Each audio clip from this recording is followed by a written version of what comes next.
மணாலியில் snowfall போயிட்டு இருக்கு. And யாராவது நம்ம மக்கள் இருந்தீங்க அப்படின்னா எதுவும் பயப்படாதீங்க. 1 ஆர் 2 டேஸில் எல்லாமே கிளியர் ஆயிரும். பஸ் எல்லாமே நார்மலாக விட ஆரம்பிச்சிருவாங்க. ஓகேங்களா? அண்ட் ஆல்சோ இந்த டைமில் மணாலி சப்போஸ் ட்ரிப் போகாதவங்க சந்தோஷம் தான் பண்ணணும். ஏன்னா எங்கேயும் போயிருக்க முடியாது. எனக்கு தெரியும், நீங்கள் ஒரு இடத்துலேருந்து இன்னொரு இடத்துக்கு அந்த ஸ்னோவில் போகிறதுக்கே 4x4ல் 4000 5000 கேட்பாங்க. அடிப்படை இப்போது மால் ரோட் போகணுன்னா 2000 கேட்பாங்க. ஸோ இந்த மாதிரி சுச்சுவேஷன்ஸ்லாம் நீங்கள் ஃபேஸ் பண்ணிகிட்டு இருப்பீங்க. பட் எனிவே இது எல்லாமே 2-3 டேஸில் சரியாயிரும். ரோட்ஸ் எல்லாமே கிளியர் பண்ணிடுவாங்க. ஸ்னோஃபால் ஸ்டாப் ஆனதுக்கப்புறம் எல்லாமே சரி பண்ண ஆரம்பிச்சிருவாங்க. ஸோ இனி நீங்கள் 1 மாதத்துக்கு ஜாலி தான், கொண்டாட்டம் தான். மணாலிக்கு யாராவது ட்ரிப் பிளான் பண்ணோம் அப்படின்னா பிளான் பண்ணுங்கள். ரோட்ஸ் எல்லாம் கிளியர் ஆனதுக்கப்புறம் வேறு லெவலில் என்ஜாய் பண்ணலாம் நீங்கள் ஸ்னோவை.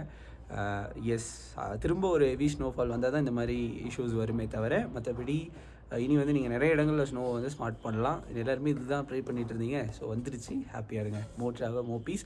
அண்ட் ஹோப்ஃபுல்லி எல்லாருமே இந்த மணாலி ஹெவி ஸ்னோஃபாலில் சேஃபாக இருக்கணும் அப்படின்னு சொல்லிட்டு நான் ப்ரே பண்ணிக்கிறேன். It's not like fancy also. அது நிறைய டேஞ்சரஸ் திங்ஸும் இருக்குது. அதுக்கப்புறம் பிளாக் ஐஸ் வரும். ஸோ ஏகப்பட்ட இஷ்யூஸ் இருக்குது ஸ்னோஃபால்லையுமே. பட் எல்லாமே மக்கள் மீறி வந்துடுவாங்க. மோர் ட்ராவல் மோர் பீஸ். ஏதாவது ஹெல்ப் வேணும், ட்ரிப் பிளான் பண்ணணும் அப்படின்னா நம்ம டீமை காண்டாக்ட் பண்ணுங்கள்.